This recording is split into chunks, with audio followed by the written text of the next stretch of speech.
Bueno, en el campo de la educación física, las orientaciones didácticas son entendidas como ese proceso intencional que se da para el proceso de enseñanza-aprendizaje en los estudiantes. Entendido obviamente con esta relación entre el docente y el estudiante que gira en torno al movimiento y al descubrimiento del cuerpo humano. Es entonces acá donde el estudiante se convierte en el constructor de su propio conocimiento, guiado obviamente por el maestro e instruido por él. Para que estos procesos de enseñanza se den adecuadamente, obviamente el estudiante debe contar con unas características. La primera es la vivencia, que es la que le va a permitir al estudiante tener esa relación entre el mundo exterior y su propio cuerpo. Para esto es importante que él explore para descubrir estos procesos. La segunda característica es la experimentación, que va ligada como a la curiosidad y a esa exploración hacia las capacidades que su cuerpo tiene, ¿sí?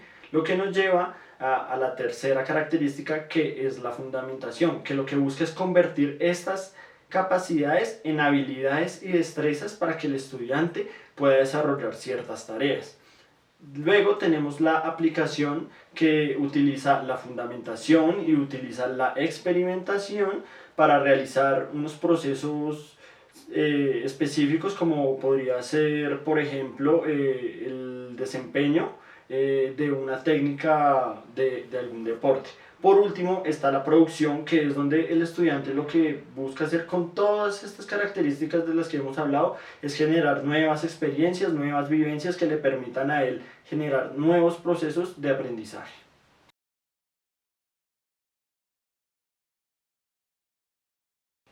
Bueno, en la educación física como en las demás asignaturas, el modelo pedagógico nos sirve para alcanzar esos aprendizajes, ¿sí? Además de esto, tenemos que tener en cuenta que cada modelo pedagógico es diferente, tiene sus propias características, al igual que el docente. Entonces, es importante que todos los docentes conozcamos los modelos para saber cómo se da el aprendizaje, conocer cómo debo enseñarlo, cómo debo orientarlo, cómo debo dirigirlo, teniendo en cuenta pues el contexto educativo en el que me encuentre yo.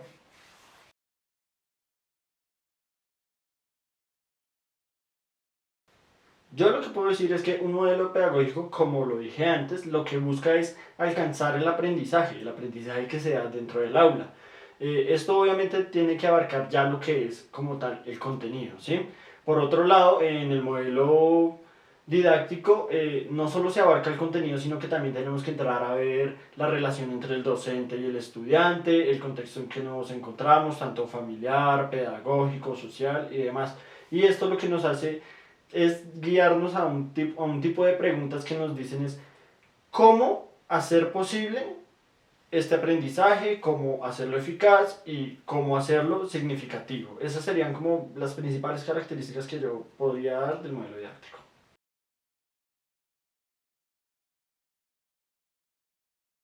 Bueno, como lo hemos venido hablando, ya se han tratado algunos de estos aspectos. El primero es el aspecto del estudiante, que pues debemos entender que cada estudiante es diferente y tiene unas ideas completamente diferentes a las de sus compañeros.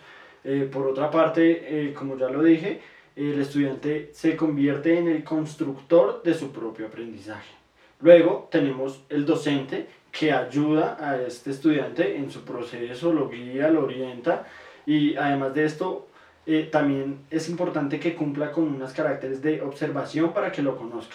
Luego tenemos el aprendizaje significativo, que para el estudiante debe ser algo útil, debe ser algo interesante para que le genere como esa sensación, esa motivación, y que le genere un sentido y un significado todo lo que está aprendiendo.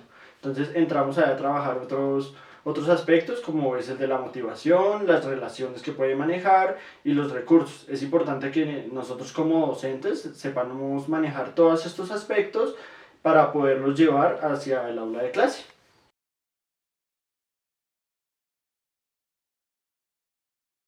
Bueno, pues teniendo en cuenta lo que ya se mencionaba antes, puedo concluir que la importancia es bastante alta, porque todos estos procesos de enseñanza nos permiten como un aprendizaje bastante significativo. Si alguno de estos llegara a fallar, el aprendizaje en cierta forma tendría un grado menor. Poniendo el ejemplo de la motivación, si el estudiante no se siente motivado, no va a participar en clase, no va a estar con la misma predisposición.